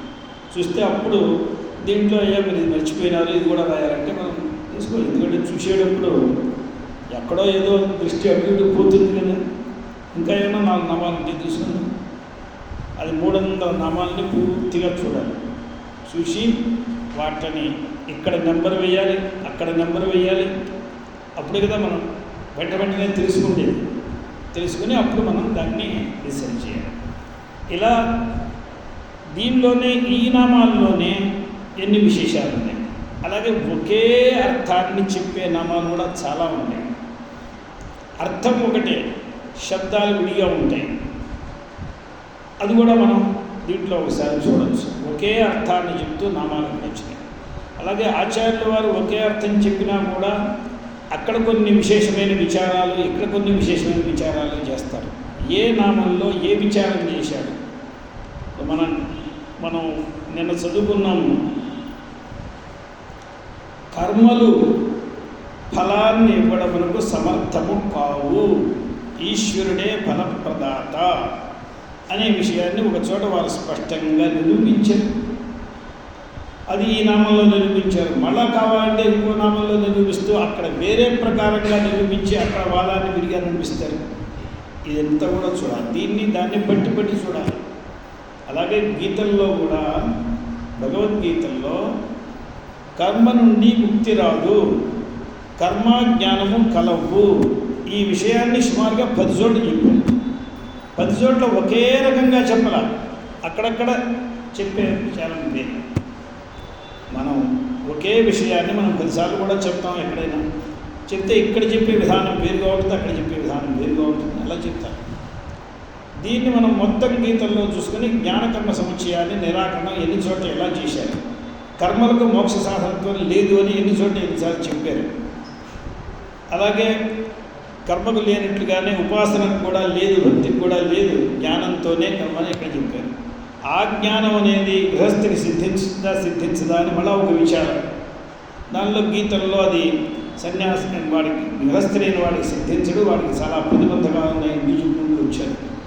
అవన్నీ కూడా ఈ వాదాలు ఎక్కడెక్కడ ఏం చెప్పారు, ఇక్కడ ఎంతవరకు చెప్పి వదిలేశారు, అక్కడ ఎంతవరకు ఇంకా పైకి వెళ్ళారు, ఈ విషయాలన్నీ కూలంకషంగా తెలుసుకుంటేనే అప్పుడే చదువు అనేది ఉన్నది. క్రమంగా చదువుకుంటూ పోతూ ఉంటే చదువు కాదు, మళ్ళా సింహావలోకనం చేయాలి వెనక్కి. ఈ విషయాన్ని అక్కడ ఏం చెప్పారు, ఈ విషయాన్ని అటుపక్క ఏం చెప్పబోతున్నారు అని చెప్పారు. ఇప్పుడు ఈషిత్వాద్యష్ట సిద్ధిదా అని నామం ఒకే ఒక అర్థం చెప్పారు. ఈషిత్వం ఇక్కడ మనకి అష్టసిద్ధులు ప్రసిద్ధములు. ఆ అష్టసిద్ధుల్ని మన వాళ్ళు అణిమా మహిమా చైవ గరిమా లఘిమా తథా ప్రాప్తి ప్రాకామ్యం ఈషిత్వం వశిత్వం చాష్టసిద్ధయ అని అమరకోశంలో మనకి చదివించారు. 8 సిద్ధులు. దాంట్లో అణిమా చాలా చిన్న వస్తువుగా అయిపోతాడు. పరమాణువు కంటే కూడా 100వ భాగంలోకి వస్తాడు నువ్వు. అప్పుడు వాడు ఎక్కడి నుంచి వచ్చాడు, ఎక్కడికి వెళ్తున్నాడని ఎవరు గుర్తించగలరు? అందులో చాలా పెద్ద పెద్ద వాళ్ళందరూ ఇక్కడి నుంచి అక్కడికి వెళ్ళారు, అక్కడి నుంచి ఇక్కడికి వచ్చారు, కొన్ని వేల కిలోమీటర్ల దూరం వెళ్ళారంటే ఎలా వెళ్ళారంటే అణిమ శక్తితో వెళ్ళిపోయినారు. చాలా చిన్నవాళ్ళు అయిపోయినారు. ఒక గాలి వస్తే అక్కడ దాకా వెళ్ళిపోయినారు. అక్కడికి వెళ్ళిన వాళ్ళకి తలుపులు వేసిందయ్యా ఏమున్నాయో వాళ్ళకేం సంబంధం లేదు. ఎవడు వచ్చాడో తెలియదు, ఎవడు పోయినాడో తెలియదు, వీడు ప్రవేశించేశారు. అది ఒక శక్తి, అది ఒక సిద్ధి. ఆ సిద్ధి వాడికి అణిమ అంటే పరమాణువులో కూడా చాలా చిన్న చిన్న భాగం, అంత చిన్న భాగం ఉంటారు. అదే సమయంలో చాలా పెద్దవాడు కాగలడు, కొండంత వాడు కాగలడు, హిమాలయం అంత కాగలడు. ఎంత కావాలంటే మహిమ అణిమ మహిమ చైవ లఘిమ. లఘిమ అంటే వైట్లెస్ అని అర్థం. లఘిమ అంటే గడ్డి పాచ కంటే కూడా చాలా తక్కువ బరువు ఉంటాడు. పత్తి, ఒక చిన్న పత్తిలో మనం ఒక చిన్న భాగాన్ని తీసి ఇలా పట్టుకుంటే అది గాలిలో పోతూనే ఉంటుంది, దాన్ని పట్టుకోలేము మనం, ఎందుకంటే దాంట్లో లఘుత్వం ఉంది. భూమికి గురుత్వాకర్షణ శక్తి ఉన్నది కానీ లఘుత్వాకర్షణ శక్తి లేదు. దానిలో గురుత్వం ఉంటే ఒక పత్తి గింజను పడేస్తే అది భూమి మీద పడేది, దాంట్లో గురుత్వం ఉన్నది. కేవలం పత్తిని పైకి తీసి ఒక బోర దూరం పట్టుకుని ఇలా పట్టుకుంటే అది భూమి ఆకర్షిస్తుందండి, దాంట్లో గురుత్వం లేనే లేదు. దానికంటే కూడా లఘువుగా అవుతాడు. చాలా లఘువుగా ఉంటే ఇక వాడు అలా ఎగిరిపోతూ ఉంటాడు. లఘిమ గరిమ. అదే సమయంలో మహాబరువు వస్తాడు, మేరు మందరాచలం లాగా ఉంటాడు. ఒకసారి ఇప్పుడు మనం చక్ర వాత రూపంలో ఒక రాక్షసుడు వచ్చినప్పుడు శ్రీకృష్ణుడు మొట్టమొదలు లఘువై కూర్చున్నాడు. వీడిని ఒక వేలుతో ఎత్తేసాడు. అరే నేను గిరి పరిగిలో పైకి వెళ్ళేంత వరకు చాలా లఘువుగా ఉన్నాడు. అక్కడికి వెళ్ళిన తర్వాత మెడ పట్టుకున్నాడు. అక్కడి నుంచి పెద్ద మందరాచలం. రే ఏమిట్రా ఇంతలా బరువు ఏమిట్రా, బరువా పడా అని వాడిని తల కింద చేసి వాడి మీద కూర్చున్నాడు. వస్తూనే ఢమ్మిన ఒక పెద్ద రాయి మీద పడ్డాడు. వాడి శరీరం అంతా ముక్కలు ముక్కలు ముక్కలు అయిపోయింది. ఇంతలో బండను పట్టుకుని పడితే ఏమవుతుంది బండ మీద? ఈయన అక్కడేదో ఆడుకుంటూ ఏడుస్తున్నాడు. వీళ్ళందరూ చూసి ఏమిట్రా, వీడికి ఏం దిష్టి కొట్టింది, వీడికి ఏ గ్రహం పట్టింది, వీడిగా గ్రహం పెట్టింది, వాడిని గ్రహంలాగా పిక్కుతున్నాడు. ఎవడికి గ్రహం పట్టింది. అందువల్ల ఇంత లఘువుగా ఉండి అంత గరిమైపోయినాడు మనిషి. ఇది ఒక సిద్ధి. అలాగే ప్రాప్తి. ఎక్కడ ఏది ఉన్నా మీరు ఎంత అంతఃపురంలో అయినా పెట్టండి, ఏది ఏ లాకర్లో అయినా పెట్టండి, ఏ బ్యాంక్ లాకర్లో అయినా పెట్టండి, అన్నింటినీ పొందేయగలరు, ఏం కష్టం లేదు. అలాగే ప్రాకామ్యం, ఈశిత్వం, అందరినీ కూడా నడిపించగలడు, అందరినీ కూడా వశం చేసుకోగలడు. ఈ 8 రకాలైన సిద్ధులను అమ్మ ఇస్తుంది. ఇప్పుడు ఈ మాటని ఎందుకు చెప్పాలి వీళ్ళు అంటే, మనమే లోకంలో చాలా ఆశలతో కూడా పేరాశతో మనం చాలా దుఃఖులమై బాధితులమై ఉంటే మనకి ఇంకా ఆశలను ఎందుకు చెలరేగించాలి? ఈ శిల్పాన్ని అష్టసిద్ధిగా చెప్తే మనం కాదు, రెచ్చిపోండి, నాకు ఇవన్నీ కావాలి, అష్టసిద్ధులు కావాలి. ఎందుకు చెప్తున్నాడంటే ఈ మాట, ఈ అష్టసిద్ధుల గురించి అమ్మవారి దగ్గరికి వస్తే కాస్త రుచి చూపిస్తే దీని తర్వాత శాస్త్రం ఏం చేస్తుంది? ఎందుకురా ఈ సిద్ధులు? ఈ సిద్ధులతో ఏం చేసుకుంటావు నువ్వు? నీకు కావాల్సింది ఆత్మసిద్ధి.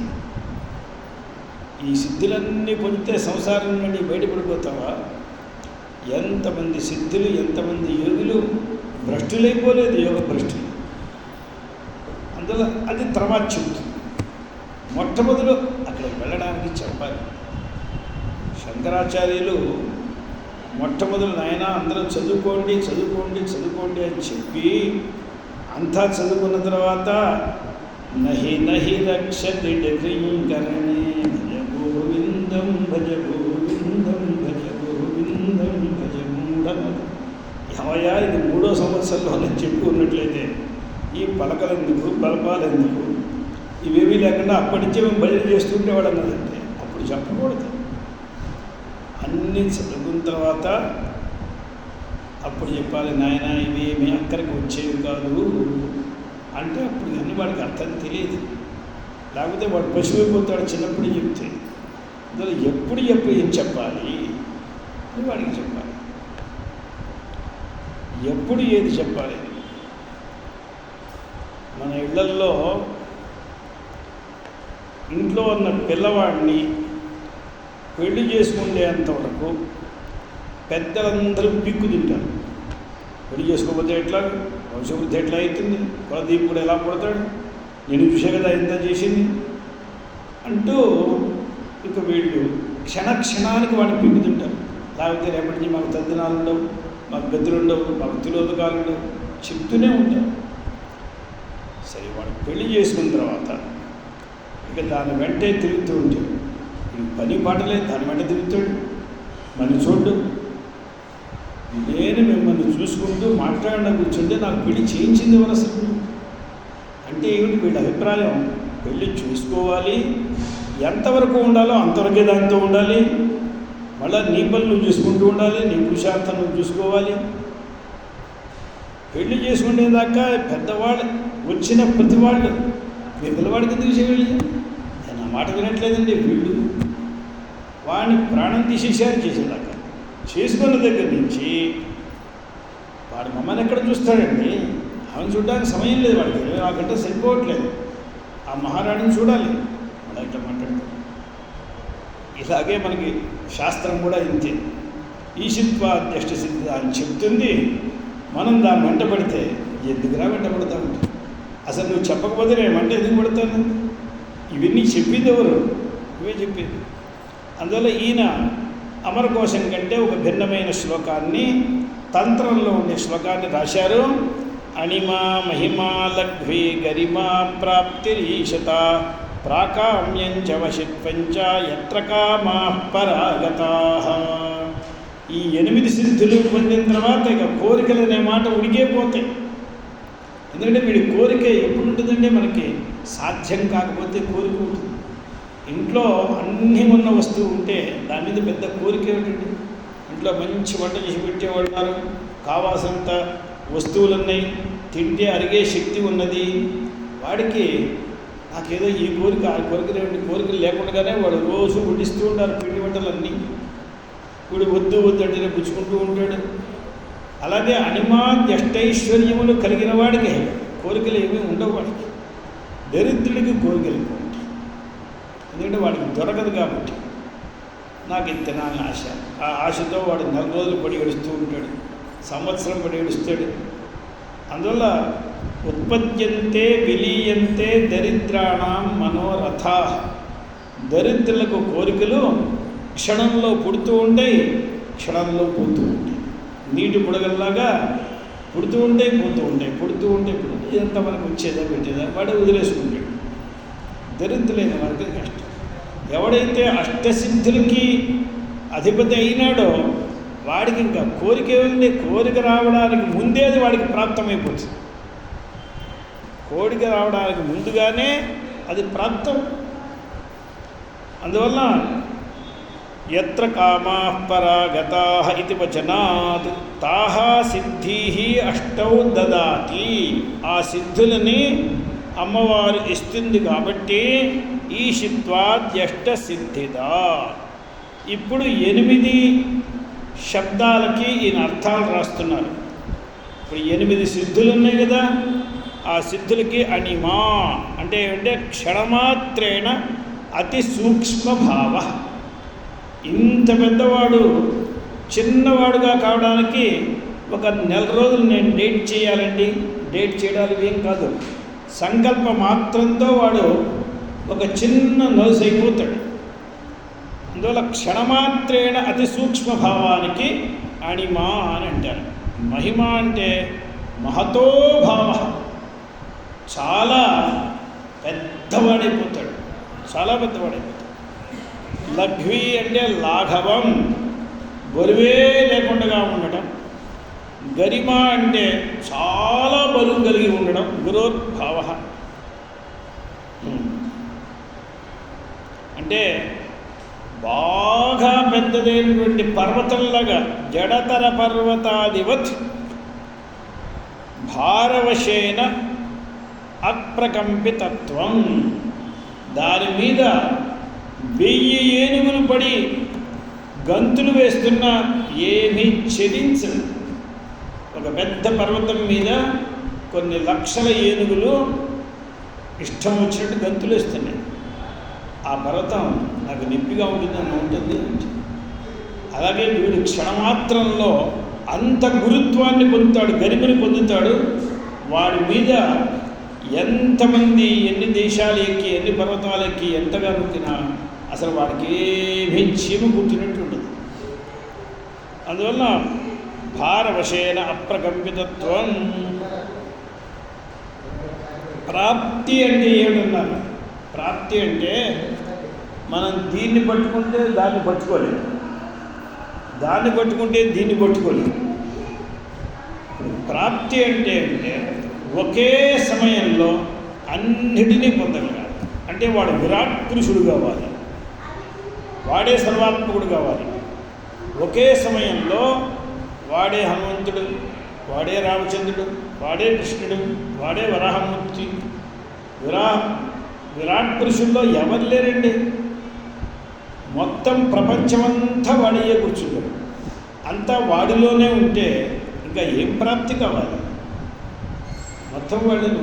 అందువల్ల ప్రాప్తి అనేదానికి అర్థం క్షణమాత్రేణ విరాడాకృతిమత్వం, విరాట్ పురుషుని యొక్క ఆకారం కలిగి ఉండుట, ఇది ప్రాప్తి అనేదానికి అర్థం. ప్రాప్తి అంటే మనం ఏదో దాన్ని పొందితే ప్రాప్తి అనుకుంటున్నాం. ఆ పొందింది ఎంతసేపు మన చేతిలో ఉంటుందండి? అది స్వయంగానే నశించిపోవచ్చు. మనం ఏ ఒక పుష్పరసం సెంట్ అంటారే, అత్తర్ అంటారు, దాన్ని ఎవడో మన చేతిలో పోసాడు, అది మన చేతిలో నిలుస్తుందా ఏమిటి? తడితడిగా ఉంది కదా, కింద పడిపోతుంది, గాలికి ఆరిపోతుంది.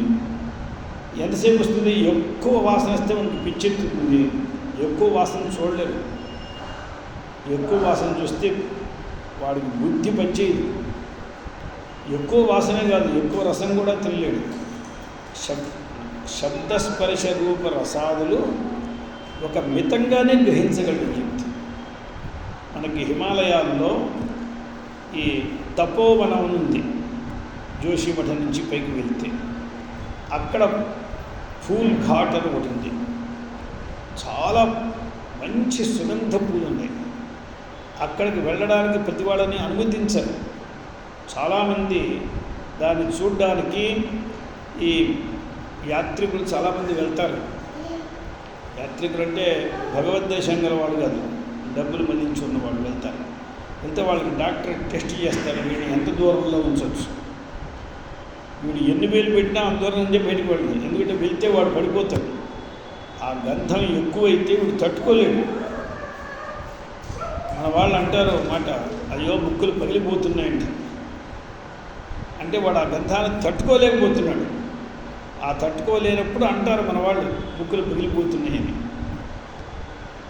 కానీ నిజంగా వాడిని కట్టిపడేసి అక్కడే ఉంచితే వాడికి బుద్ధి కాస్త చెడిపోతుంది, మైండ్ పనిచేదిగా.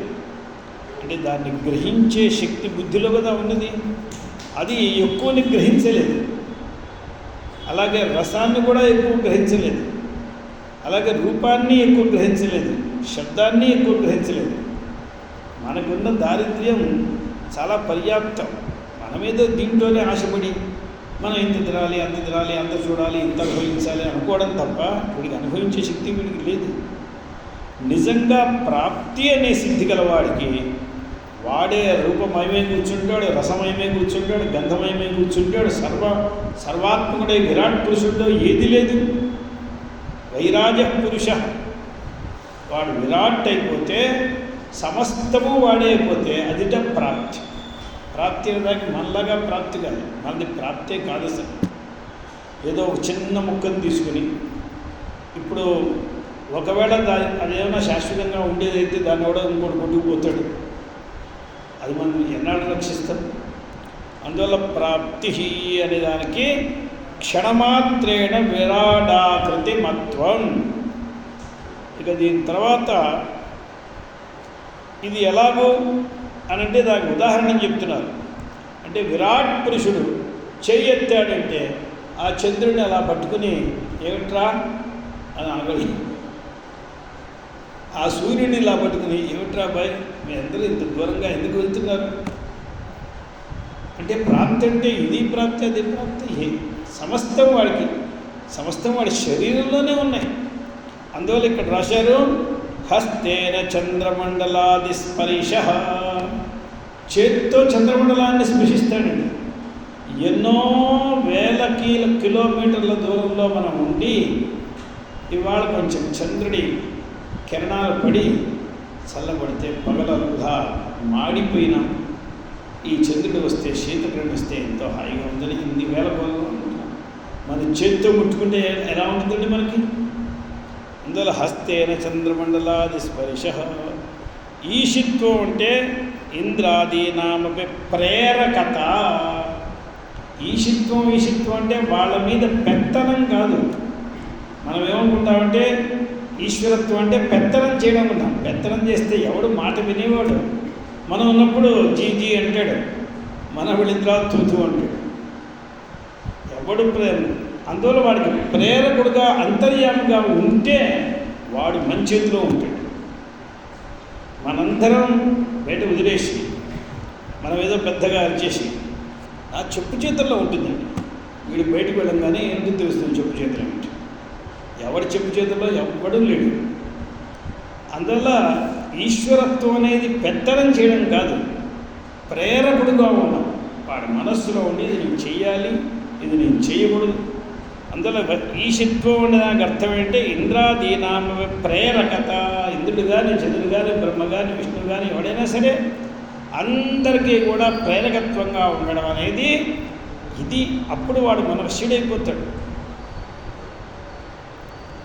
అంటే మనం ఈనాడు ఈశ్వరుడి గురించి ఏదో ఒక 5 నిమిషాలైనా ఏకాంతంగా శాంతంగా కూర్చొని రామ రామ రామ అనాలి అనుకుంటే ఆ ఈశ్వరుడు మంచేత అనిపిస్తున్నాడు తప్ప, ఆయన ప్రేరణ చేసి అనిపిస్తున్నాడు తప్ప మన గొప్పతనమేమీ లేదు. ఆ ఈశ్వరుడే మనకి ప్రేరకుడుగా ఉండి ఇలా చేయరా అని ఆయన చేయిస్తున్నాడు. ఆ చేయించే ఆయనకి ధన్యవాదాలు చెప్పుకొని ఇలా ఇంకొద్దిసేపు చేయించకూడదా? ఎందుకు నన్ను అనవసరంగా సంసార గర్తల్లో పడేస్తాను? ఈ సంసారంలో అనేటువంటి మహాపంకంలో ఊబిలోకి ఎందుకు తోస్తావు నాయన? ఇలాగే నన్ను ప్రేరణ చెయ్యి. ఎక్కడో భగవతి గంగే తవ కృత సంగే, గంగ ఒడిని కూర్చొని రామ రామ అనుకోవడం కంటే కావాల్సిందే.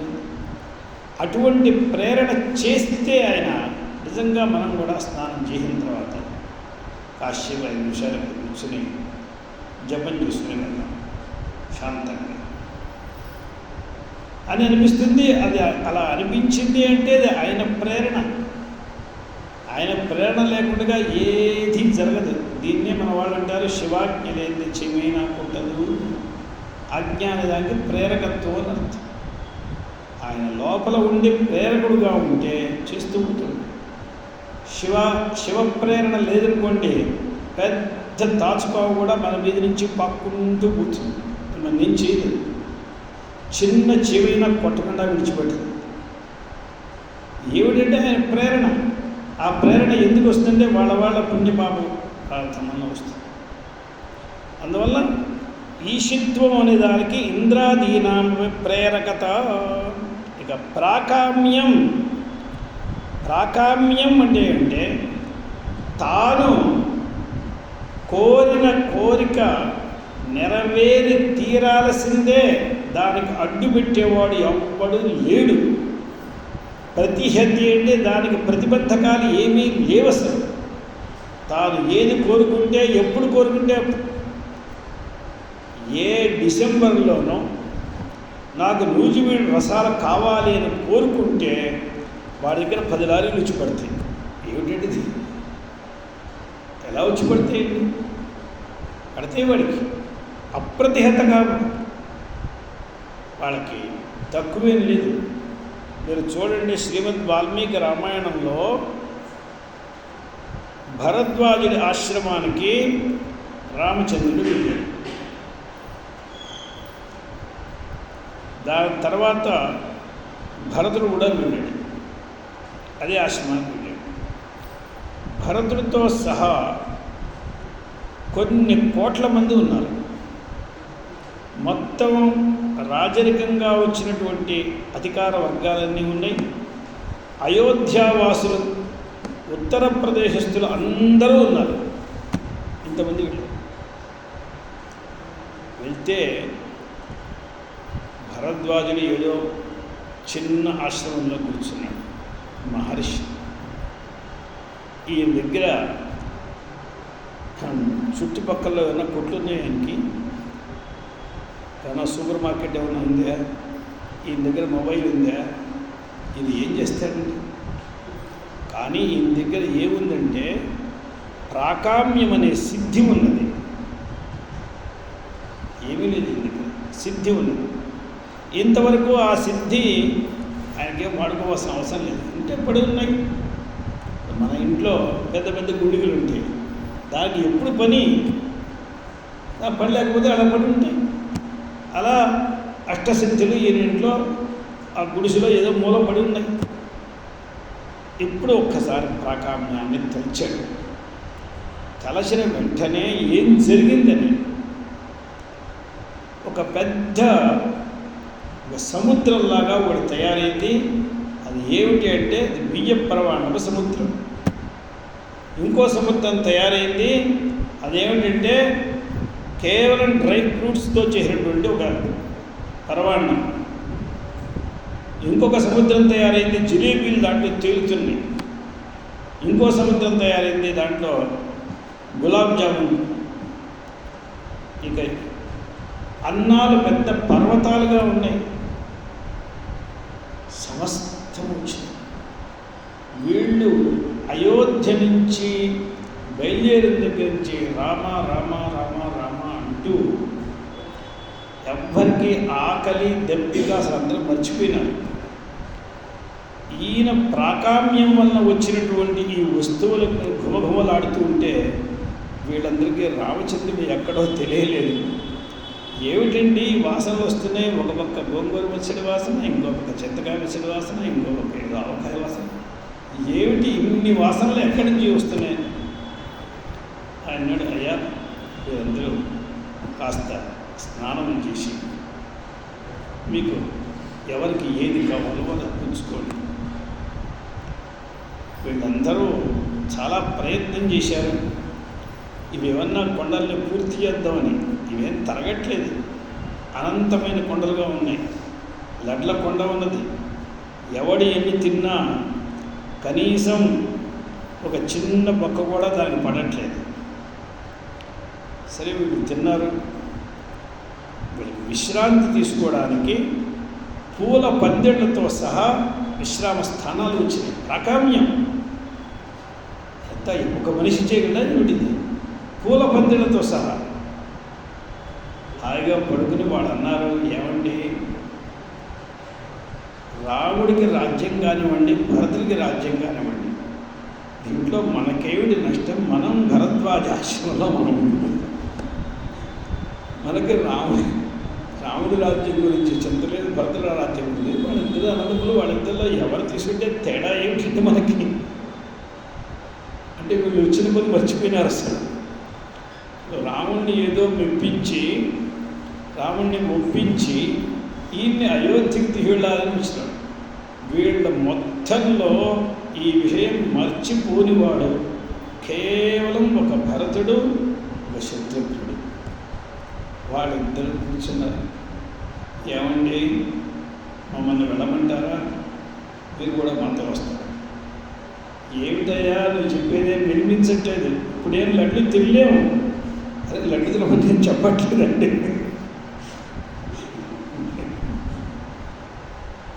ఇంతలో భరతుడు, సరే వీళ్ళతో మనకి అవసరం, మనం పైకి వెళ్తామని పాపం భరద్వాజుని అడిగాడు. రాముడు చోటికి నాకు మార్గం చెప్పని. భరద్వాజుని ఇష్టం లేదు చెప్పడం. వీళ్ళ తల్లి ఎంత పనిచేసిందో తలుచుకుంటే కడుపు తరిక్కుపోతుంది. వీడికి పుట్టిన పిల్లవాడే కదా, వీడు అక్కడికి వెళ్ళి ఏం చేస్తాడని భయం. వీడికి ఇంత సిద్ధులు కలవాడికి ఆ క్షణంలో రాముడి ప్రేమ ఆయన కళ్ళు కప్పేసింది. భరతుడి హృదయాన్ని యథాతథంగా చూడలేను. ఎందుకంటే రాముడి మీద ఉన్న ప్రేమ కళ్ళు కప్పేసి భరత ఆయన ఎటో వెళ్ళాడే, నువ్వు ఇంటికి వెళ్ళాను, కావాలంటే 10 రోజులు ఇక్కడి నుండి తిను, అలాగే ఇంటికి నువ్వు ఆయన వెంట ఎందుకు పడతావు? భరతుడికి అర్థమైంది. పెద్దగా ఏడ్చాడు. మహర్షి, నీవు త్రికాల ద్రష్టమై ఉండి నన్ను ఇంతగానే నక్కవేశావు అని చాలా దుఃఖించాడు. ఈ దుఃఖానికి ఆయన కూడా కరిగిపోయి, భరత, నాకు తెలుసు నీ స్వభావం, కానీ రాముడికి ఏం జరుగుతుందో అనేటువంటి భయంలో ఉన్నాను అని. ఈయనకి ఈ విషయములలో ఏమాత్రము ఈయనకి ఆశ లేకుండా పరమాత్మ మీదే ఆశ పెట్టుకున్నాడు. ఈయన తిండి తిప్పలు లేకుండా నడుస్తూనే వచ్చాడు. కానీ ఏమాత్రము అన్యత్ర ఆశ లేదు. అక్కడ శ్రీమద్ రామాయణంలో వాళ్ళు జనులందరూ అంటారు, నాగర జనులు కానివ్వండి, రావుని కానివ్వండి, చక్రవర్తిని భరతుని కానివ్వండి, మనందరం భరద్వాజ ఆశ్రమంలో చక్రవర్తులమైన అలా పెట్టాడు. అందువల్ల ఈనాడు భరద్వాజ విందు అంటారు. భరద్వాజ విందుని మన లీలాశు కవి అని ఒక పెద్ద కవి, ఆయన కృష్ణ కర్ణామృతం రాశాడు. చాలా అద్భుతంగా ఉంటుంది. కృష్ణ కర్ణామృతానికి ప్రసిద్ధి ఏమిటంటే అది ఆంధ్ర నిధి అని దానికి పేరు. ఆంధ్రలకే అది ఉన్నది, ఉత్తర దేశంలో అది రాలేదు. ఉత్తర దేశం నుంచి చైతన్య ప్రభువులు రామేశ్వర యాత్ర చేస్తూ అమరావతి వెళ్ళారు. అక్కడ ఒక ముసలమ్మ ఈయన్ని భిక్షకు పిలిచి, ఆయన సన్యాసి చైతన్య ప్రభువు భిక్షకు పిలిచి ఆమె వంట చేసుకుంటూ పాడుకుంటూ ఉంది. ఈయనకి ఒక్కొక్క శ్లోకం వింటూ ఉంటే ఈయనకి ఒళ్ళు గగుర్పుడుస్తున్నది. ఏమిటి పాడుతున్నది? అక్కడి నుంచి ఆవిడ దగ్గర కూర్చొని మొత్తం రాసుకోవడం ఆరంభించాడు. ఆవిడని, నాన్న నేను ఒకటి మర్చిపోయినా రాబాయ్ అంటూ ఏవో కొన్ని చెప్పింది. దాన్ని తీసుకుని ఇక్కడికి వచ్చి వాళ్ళ 4 శిష్యులు, వాళ్ళ శిష్యులకి సనాతన గోస్వామి, రూప గోస్వామి అని వాళ్ళ 4 శిష్యులు చారణ సంప్రదాయం అంటారు. ఇప్పుడు నింబార్క సంప్రదాయం ఇవన్నీ వాళ్ళవి. 4 శిష్యులకి ఇస్తే ఆ 4 శిష్యులు గురువు గారు ఎన్ని తెచ్చారో అన్నీ వాళ్ళు కృష్ణకర్ణామృతంగా వాళ్ళు ఒప్పుకుంటారు. అధికంగా ఉన్నవి మా గురువు గారు చెప్పినవి కాదంటారు, అంతేగాని లీలాశుకుడు చెప్పినవి కాదని అంటారు. ఆ లీలాశుకుల సమాధి బృందావనంలో ఉంది, యమునా నది ఒడ్డున బృందావనంలో ఉంది. ఆయన ఈ పుస్తకం అంతా రాసి చివరిలో ఒక శ్లోకం రాశాడు. మనందరం అది భగవంతుడికి నివేదన పెట్టేప్పుడు చెప్పి తీరాలి ఆ శ్లోకం. యా ప్రీతిర్విదురార్పితే మురరిపో. హే కృష్ణ, నీకు రుక్మిణిలాగా నేను వంట చేసి పెట్టగలనా, మహాలక్ష్మిలాగా నేను వంట చేసి పెట్టగలనా? నా వల్ల ఏమవుతుంది? నా దగ్గర రాజాన్నాలు లేవు. కానీ నీవు విదురుడింట ఆతిథ్యాన్ని ఎంత ఆదరంగా సేవించావు. అలాగే ఈ లీలాశులు పెట్టినటువంటి ఈ ఆతిథ్యం కూడా, శ్లోకాతిథ్యాన్ని విదురుడింట పెట్టిన దాన్ని గుర్తు తెచ్చుకొని దీన్ని తిను. ఆ విదురుడింట పెట్టినటువంటి ముద్దలక్క రుచి ఉంది కదా, ఆ రుచిని స్మరించుకుంటూ ఈ చేదుని ఎలా కూడా తినేసి, యా ప్రీతిరు విదురార్పితే మురరిపో కుంత్యర్పితే యాదృశీ. కుంతి అమ్మ ఒకనాడు తన పిల్లలందరికీ విషం పెట్టి చంపాలని చూస్తే కృష్ణుడు వచ్చి కాపాడాడు. కృష్ణుడు కూడా చిన్న పిల్లవాడు.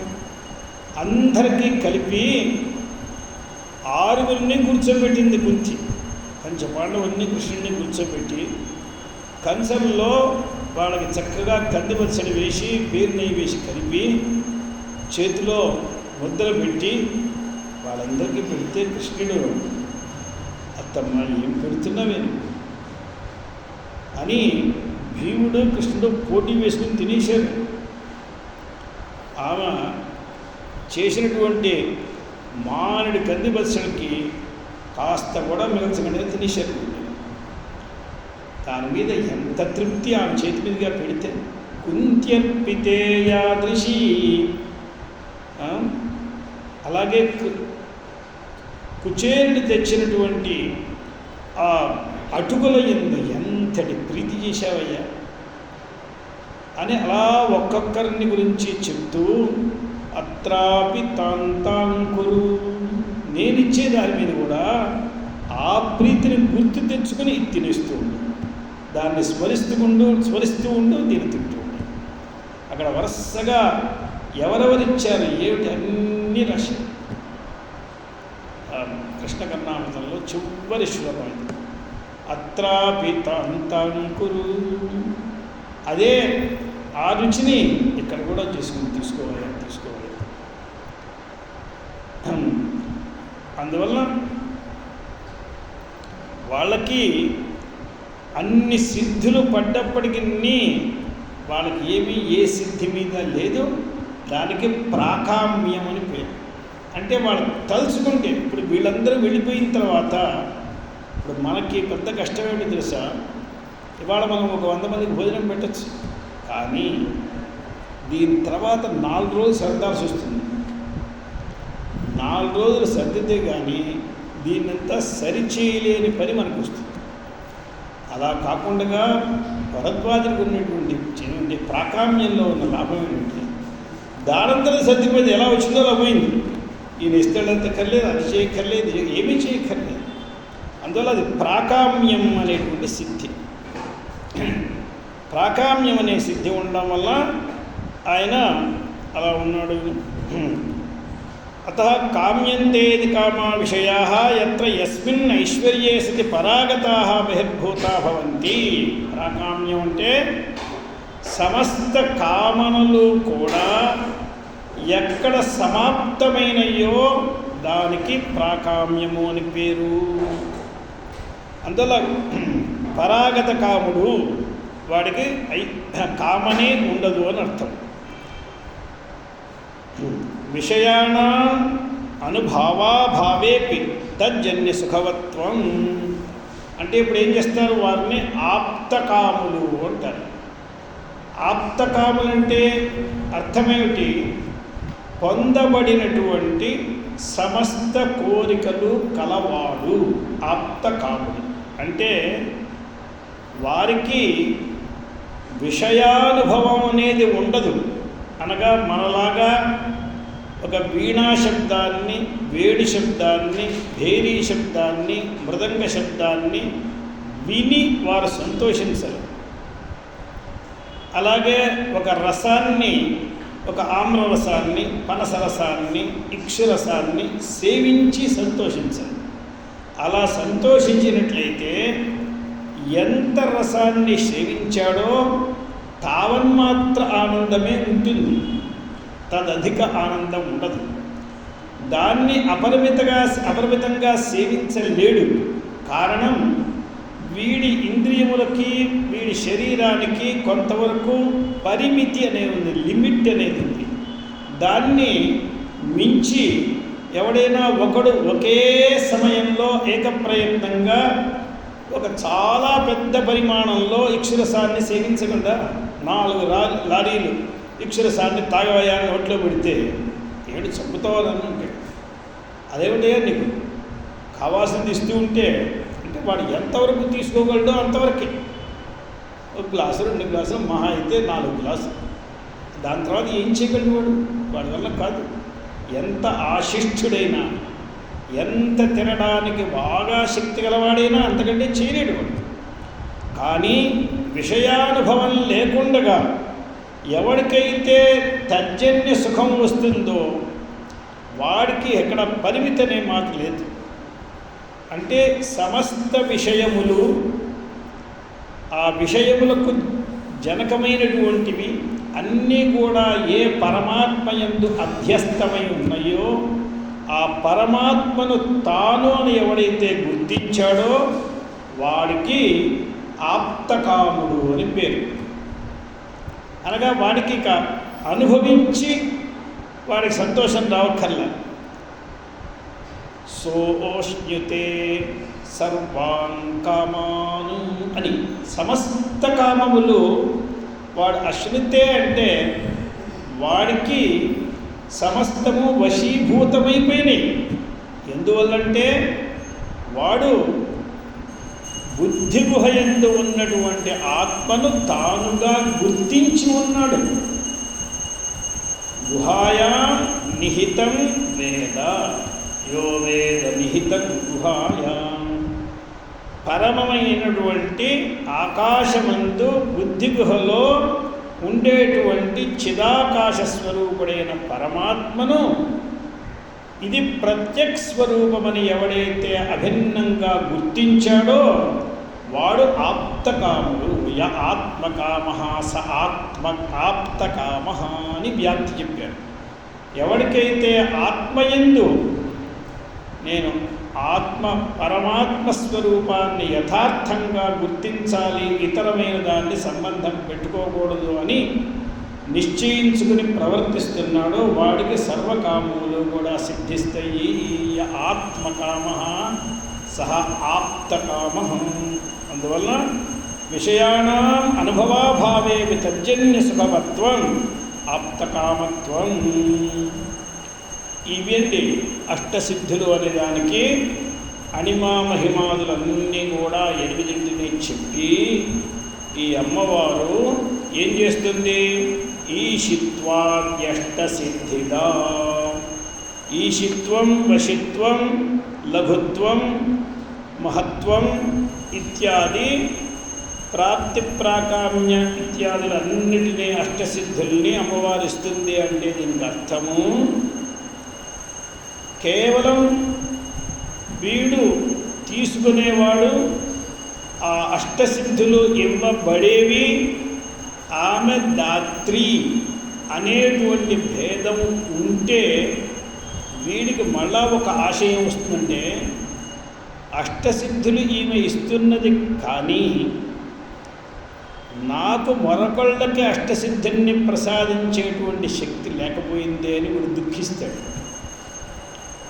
వీడు మళ్ళా వీడికి సుఖం పూర్తిగా రాదు. వీడికి కృతకృత్యుడు కాడు, ధన్యుడు కాడు. వీడు మళ్ళా మరొకళ్ళకి అష్టసిద్ధుల్ని ఇచ్చేటువంటి శక్తి కూడా వీడిలో ఉండాలి. అంటే ఇప్పుడు అమ్మ ఏం చేయాలి? అష్టసిద్ధుల్ని ఉపలక్షణంగా తీసుకున్నట్లయితే అమ్మ ప్రత్యేక అభిన్న స్వరూపిణిగా అయినట్లయితే స్వయం వీడు పరమాత్మ స్వరూపిణి అయినట్లయితే అప్పుడు అణిమాది అష్టైశ్వర్య సిద్ధులు అమ్మవారికి నవావరణంలో మనకు ఒక ఆవరణంలో అణిమాది అష్టకాన్ని పూజిస్తున్నాం కదా మనం. ఇప్పుడు అణిమాదులందరూ ఆమె సేవ చేస్తున్నారు.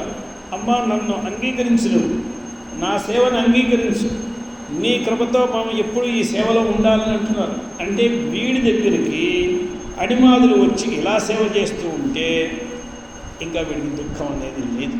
అందువల్ల ఈశిత్వాద్యష్ట సిద్ధిదా అనే దానికి అష్టసిద్ధులు ఇవి తత్వేన రూపేణ వివక్షితములు కావు. ఇవన్నీ ఉపలక్షణతయా ఉపలక్షితములై ఇవన్నీ ఏమైతాయి? ప్రత్యేకభిన్న పరబ్రహ్మ ఐక్య సాక్షాత్కారాన్ని ఇస్తుంది అమ్మ అనే అర్థం. అందువల్ల మోక్షయిష్యామి మా శుచ, నేను అలాగే మోక్షయిష్యామి అంటే అజ్ఞానం ఏ క్షణం వరకు నాశనం కాదో అంతవరకు ఆత్మస్వరూపం తెలియడం ఎలా కుదురుతుంది? అందువల్ల ఈయనే ఉన్నాడు, నాశయామ్యాత్మభావస్థ. మొత్తం అహం అజ్ఞానజం తమః నాశయామ్యాత్మభావస్థ జ్ఞానదీపేన భాస్వత. నేను ఆత్మభావస్థుడనై, ఆత్మభావం అంటే ఏమిటి? ఇప్పుడు మనకుండేటువంటి పరిచ్ఛిన్నమైన కించిజ్ఞమైన ఆత్మయందు అంటే అనాత్మయందు ఆత్మభావం ఉన్నది. అలా కాకుండా సర్వాత్మకమైన సర్వవ్యాపకమైన సర్వస్వరూపమైన దిగ్దేశకాలాద్యనవచ్ఛిన్నమైన సచ్చిదానందఘనమైన నిర్గుణమైన నిరంజనమైన అద్వితీయమైన నిష్ప్రతియోగికమైన ఆ పరమాత్మయందు ఎవరికైతే ఆత్మభావం ఉంటుందో అంటే బ్రహ్మనిష్ఠుడో వాడిని ఆత్మభావస్థ అన్నారు. ఇప్పుడు ఆ ఆత్మభావంలో ఉండేవారు ఎవరంటే పరమాత్మ. అహం ఆత్మభావస్థ. ఆత్మభావంలో దేహాదులు ఉండవు, ఆత్మభావంలో నేను ఉంటాను. ఎప్పుడైతే పరమాత్మ ఆత్మభావంలో ఉన్నాడో అహమాత్మ అని అహం అనేదానికి పరమాత్మను గుర్తించి అఖండ అద్వితీయమైన పరమాత్మను గుర్తించి అహం అనే శబ్దంతో ఆత్మ అని అంటున్నాడు. అప్పుడు ఆత్మభావస్థ అహం నాశయామి అజ్ఞానజం తమో నాశయామి. ఎందువల్లంటే జ్ఞానదీపేన భాస్వత. అప్పుడు జ్ఞానము అఖండ సచ్చిదానందాద్వితీయ బ్రహ్మజ్ఞానం వచ్చినట్లయితే సమస్తమైనటువంటి అజ్ఞానాంధకారము తిరిగిపోతుంది. అత ఓం ఈశిత్వాద్యష్టసిద్ధిదాయై నమః. ఈక్షిత్రీ నమః. పార్వతీపతయే. హర హర మహాదేవ్. మీకు అందరికీ తెలియజేయడం జరిగిందే, ఇంకా లేదా? మనకి గంగా దశహరా అనేదాన్ని తెలియజేయడం, ఎందుకంటే సమయం లేదు. ఈనాడు గురువారం అతిక్రమించింది, శుక్ర శని 2 రోజులే ఉన్నాయి, ఆదివారమే దశహరా. నారాయణ.